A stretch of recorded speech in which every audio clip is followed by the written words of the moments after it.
before, but this time, the 101st time, you read this paragraph and it like cuts your soul deep, and you realize that you've got something you've got to be repentant of, and you grab a hold of God's forgiveness, which is overwhelming and immeasurable and just washes over you. It's a beautiful, beautiful thing. Salvation and judgment hand in hand, my friends. How do we live out this? How do we apply this? If we just talk about salvation and judgment, well, that's fine and dandy, but it ought to impact the way we live our lives. So here are 4 applications of salvation and judgment. 4 applications of salvation and judgment. We're going to look at receive, live, speak, and then celebrate. The first one is receive his word humbly. Let Scripture correct and guide you before it even has a chance to judge you. The word has that power to teach us right from wrong, to teach us godliness versus selfishness. We get way too much of our life guidance from media, from mom, from our friends, and not enough from his word. That's why we encourage Bible reading. That's why, as a church, we encourage Bible memorization. That's why we have Sunday school and sermons and Wednesday night discipleship, is because God's love letter is also a how to live life letter, and it's authoritative and it's powerful. And so let's just receive it with an attitude of humility and let it do its thing under the power of the Holy Spirit in our lives, my friends. Let's keep it fresh and new and stay engaged with it. And then watch as God will work and he will do beautiful, beautiful things in our lives when we receive his word humbly. Second, let's live it. Live ready for that last day. We do not know when Jesus is coming back. We are living in the gap from him ascending up into heaven from the Mount of Olives and him returning. And we are waiting anxiously. And it says that we will not know the day or time. It says he will come like a thief in the night. Let you and I live ready for that last day, walking in his grace every moment of every day, so that if he arrives at any moment, we are not found unprepared, but we are ready for his return. May he come quickly. May he come soon. May he come before tax day. I used to pray, may he come before finals week. I no longer have that problem. I'm not in school. Let's live like the great white throne judgment is this afternoon. We can do it. Third, my friends, let's speak truth in love, because love ought to saturate our actions. Love ought to saturate and fill our words. Love ought to mold and make our motivation, our attitude, our thoughts. God's judgment is absolutely real, but his mercy is available here and now. And so if we will focus in on the fear of God's judgment, but let that move us to God's love, grace, and mercy, then we will be living in the stream that is power. And the Holy Spirit will be guiding us so that we're able to think grace, mercy, and love. We're able to speak grace, mercy, and love. And we're able to make decisions based on God's grace, God's mercy, and God's love. And then we'll literally be walking in it, if you will. Salvation and judgment, my friends. Last but not least, let's celebrate. We do not need to fear judgment. If you have put your faith, your belief, your trust in Jesus Christ, Your sins, evil and wickedness of thought, word, or deed that you have done, that you're doing right now, that you will be doing later, has all been washed by the death and blood of Jesus Christ 2,000 years ago. So you and I, as believers in Jesus Christ, are living in His grace, in His mercy, and in His love. If that doesn't give us a reason to celebrate the hope of victory in Jesus Christ, I don't know what will. We should be slow to judge and fast to celebrate, because we are the forgiven, walking in God's grace. We've got an awful lot to celebrate when it comes to salvation and being delivered from judgment. All right, one down. Number 2. Let's shift and look at Jesus' words, because it's His words that will judge. So again, John 12, verses 47 through 48, parts of it. If anyone hears my teachings and does not keep them, that's what it says. The one who rejects me and does not accept my teachings has one who judges him, the word which I spoken. So it's the word, Jesus' word. Oh, hearing Jesus' word is not enough. Hearing it. We must receive it and obey it as a life-giving truth. It's not good enough to just hear it. It's not good enough to just be able to quote it. It's got to impact the way we live. Obedience. Obedience is the natural fruit of genuine faith. When you look at verse 47 and 48 and the words connected to the word, it's hear, keep, and accept in John 12, verses 47 through 48. Hear, keep, and accept. To hear Jesus' words is to listen with understanding and intent to obey. We could all use practice when it comes to listening, because we all have areas to grow when it comes to listening. Hear Jesus' words. Keep Jesus' words. This means to guard, to treasure it, to live out what Jesus said. Jesus' words to you and I are valuable. And so we should value them. We ought to keep them close to our heart, and keep them close to the decisions that we make. Hear and keep. And then the third word connected to Jesus' words in John 12, 47 and 48 is accept. To welcome His word as truth. That's the way a believer is supposed to have as a relationship with Jesus' words. To accept Jesus' word as truth. Truth, truth, truth. Not to resist it or argue against it. I hear what Jesus is saying, but here are the 7 reasons why that doesn't apply to me. Wah, wah, wah, wah, wah. That's Charlie Brown's teacher, just making noise in the background. You don't believe those 7 excuses. The person you're talking to doesn't believe those 7 excuses. And those 7 excuses are nothing but noise. You're trying to make yourself feel better.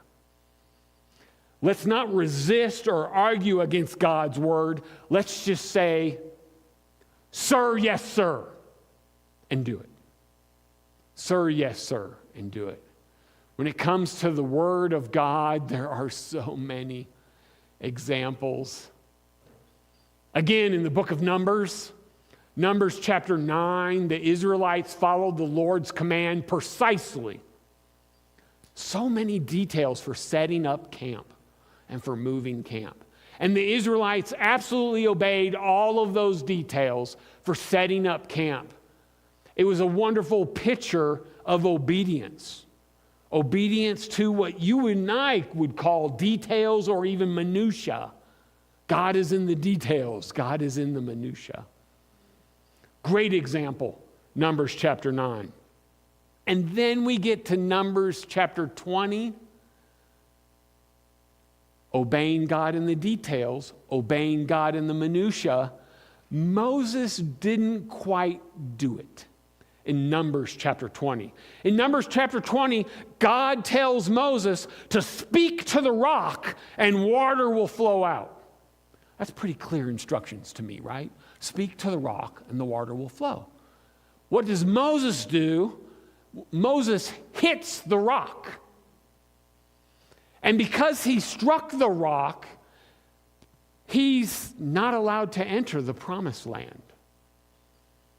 Partial obedience is still partial disobedience. God told him to speak to the rock. He hit the rock. We got to obey God even in the details, even in the minutia. Moses didn't get to go into the promised land because of that. Numbers chapter 20. When it comes to the word of the Lord, I think the big lesson here is blessings follow belief and rebellion follows rejection of God's word. Rejection. Of course, if you're in an intimate and passionate relationship with the Lord, you are fast to believe. And a lost person has no choice but to sin and to rebel against God. This big lesson idea that came from John chapter 12, verses 47 and 48, and made me think of Numbers, also made me think of Matthew chapter 7, verses 24 through 27, about the wise man that builds on the rock. Builds his house on the rock by hearing and doing the word of the Lord versus building his house on the sand. Or you have John chapter 14, verse 15. If you love me, Jesus says, you will keep my commandments. If you love Jesus, you'll obey. Or of course, James chapter 1, verse 22. Be doers of the word, not just hearers only. Don't just read. Don't just listen. Don't just study. But put it into practice in public and in private. Living out Jesus' words. Application. It's the road toward progressive sanctification, a growing godliness, a growing holiness, a diminishing selfishness that needed to be said twice. 4 actions for living out God's word, my friend. Reflect, obey, influence, help. 4 actions for living God's word. Listen deeply to God's word. Take time to ponder it, to chew on it. Let it sink in. We all know that stuff goes in one ear and out the other. We need to give it the priority it deserves by pondering it, by chewing on it, by thinking about it from every direction, thinking about it, the concepts and the contexts, and really spend some time gnawing on it so that you fully understand everything that God's word has to teach you. We go too fast through Scripture. Sometimes we need to spend a month on one sentence. Sometimes we need to spend 6 months on one sentence. Sometimes we need to spend 10 years in the book of John, just as an example. Number 2 is let's obey, but obey fast. Obey immediately. Sir, yes, sir, right now. Not delayed obedience, not procrastination. Because unfortunately, too often, delaying is actually disobeying. Procrastinating is just you covering up, telling God no. So when God says do it, He almost always means now, immediately. Don't lay down to take a nap and hope that feeling goes away. No, don't do that. Now, immediately. Number 3, influence. My friends, allow Scripture to influence you in a practical way. God's written word ought to impact, mold, and influence every aspect of who you are. God's word ought to influence your haircut, your makeup, the way you dress.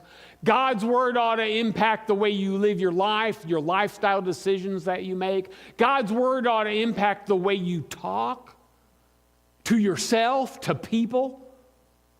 God's word ought to impact the way you are an employee, the way you are an employer, the way you are a neighbor, the way you are a citizen of the United States. God's word ought to impact the way you think about yourself, about others, about the world. It ought to impact your motivations. It ought to impact your attitude. It ought to impact everything. The more Scripture influences you and I, the more Jesus-like we become. And isn't that the goal of any growing disciple of Jesus? Influence. We need to be influenced by God's eternal word. And then 4th, share the word. Help others discover the joy of living by Jesus' teachings. When you memorize Scripture, when you're pondering Scripture, when you're being influenced by Scripture, you've got Scripture at your fingertips. And then all of a sudden, a conversation, an interaction, an opportunity presents itself, and you can drop that Scripture right in the middle of that and watch the Holy Spirit do miracles. Let's help one another grow in discipleship. We can only do it together. So we can only move forward with the help of the brothers and sisters around us. Share the word, my friends. Moving on. Number 3, the last idea. Jesus' mission is to save. John chapter 12, verse 47. John chapter 12, verse 47. For I did not come to judge the world, but to save the world. Jesus' mission is salvation, not condemnation. Jesus' heart is to rescue, is to restore, is to redeem us. That's what the first Advent, the first time on the planet, is about. He's here to save us, to save sinners from their sin. A sinner is drowning in an ocean of evil and wickedness.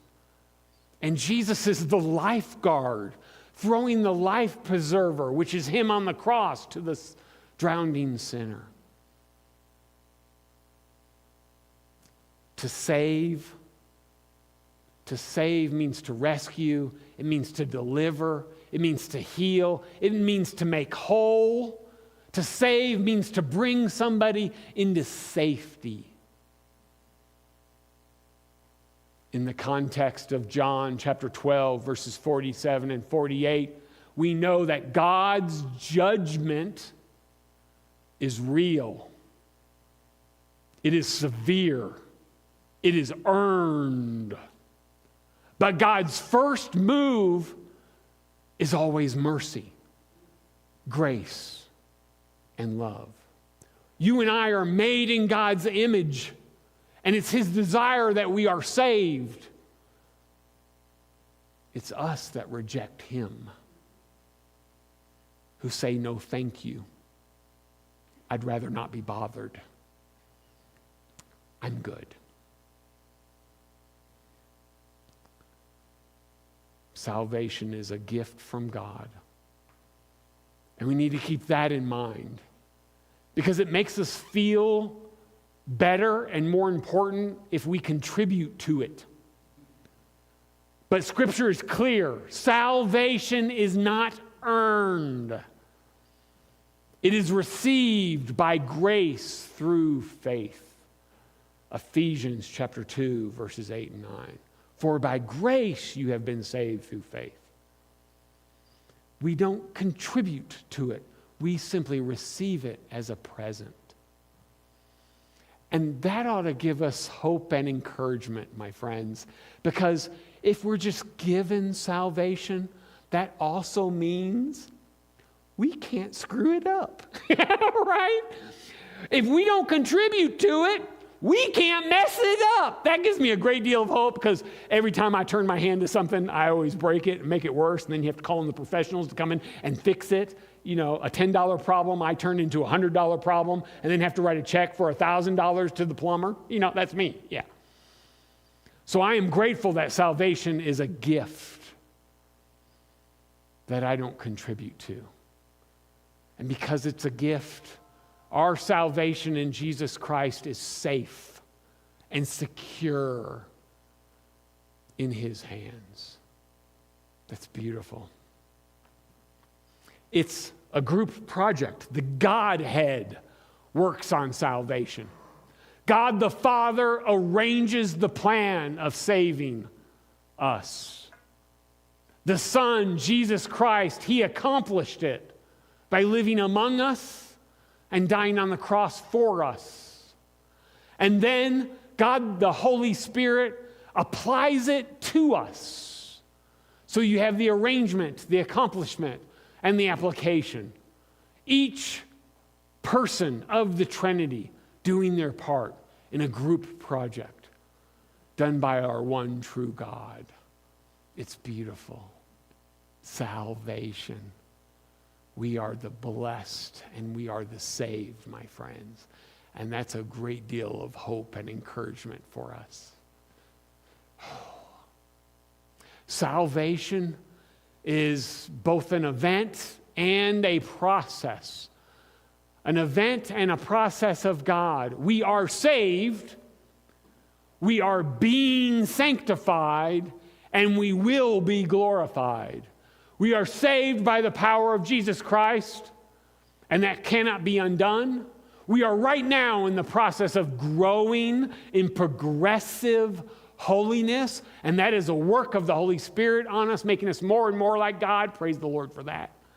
And in the end, when we are raptured, or when we are in heaven, we will be glorified by God. Praise the Lord for that.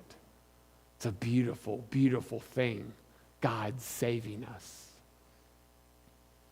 God saving us is seen in Numbers. I reference Numbers chapter 21, looking at the bronze serpent. Well, Numbers chapter 21, verse 9, looking at the bronze serpent brought healing, and so does looking at Jesus bring healing. That bronze serpent on the stick is a beautiful picture in the book of Numbers for Jesus. When it comes to Jesus coming to save, you've got Luke chapter 19, verse 10. The Son of Man came to seek and to save the lost. That's His mission. Remember John 3:16 and John 3:17. For God did not send His Son into the world to condemn the world, but to save the world through Him. How beautiful is salvation in Jesus Christ. It's the most glorious, beautiful, pretty thing that we can ever imagine or experience. It's beautiful. Our salvation changes who we are. Our salvation changes our entire life's journey. Our salvation is the event in our lives. That is the apex of us being saved by Jesus. So how? How to be saved in Jesus Christ? How to be saved in Jesus Christ? 4 things. First, acknowledge your need. You have to acknowledge that you're drowning in the ocean of sin for you to be able to be rescued by the lifeguard. Romans chapter 3, verse 23 says, "For all have sinned and fallen short of the glory of God." There's no wiggle room there. Every single person who has lived, who is alive now, and who will live, but Jesus Christ, has fallen short of God's glory.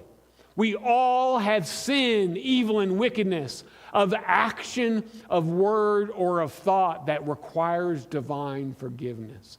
So let's acknowledge the fact that we aren't as good as we pretend to be, and that we do need divine forgiveness. That doesn't set us apart. That puts us with the rest of humanity. We are all sinners needing salvation. Once we acknowledge that we have the need, then we need to believe. And it's a specific believe. Because there is only one path, one doorway, one way to divine forgiveness to heaven, and that is in Jesus Christ. So you have to believe that Jesus died and rose for you. Put your faith, your belief, your trust in Jesus Christ as your Savior, and you will be saved. Romans chapter 10, verse 9 puts it this way: that if you confess with your mouth Jesus as Lord, and believe in your heart that God raised him from the dead, you will be saved. Romans chapter 10, verse 9. So confess it and believe it. Call upon the name of the Lord, my friends. That's verse 13. Call upon the name of the Lord. Romans chapter 10, verse 13 says, "For everyone who calls on the name of the Lord will be saved." If you call on Jesus, he will rescue you. Why? Because that's his number one mission. His number one job is to save the lost. He's waiting for a sinner to call out to him, to be saved from their sins. He wants that message from you so that he can sweep in and rescue us. I was 18. I had already mastered being Lord of my own life. I was already an expert in multiple fields of sin, evil, and wickedness. And the message of divine forgiveness spoke to me that I was doing such a horrible job of running my own life, I needed somebody else to do it. I was convicted that I was a sinner needing saving. And that decision as a senior in high school changed everything, my friends. I called out to Jesus to save me, and he did. And it changed everything about the course of my life. So that if I was to sit around and play the what if game, I don't even know where I would go with it. And that kind of transformation, that kind of divine forgiveness, that kind of love is available to every single person if they will acknowledge, believe, and call out to Jesus. For us, my friends, the already saved, if you will, we, in our salvation, can rest in his finished work.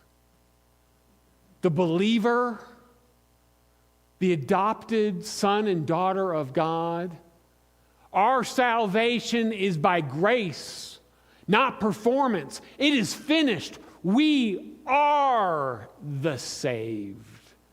And we can have peace and confidence and Sabbath rest in that.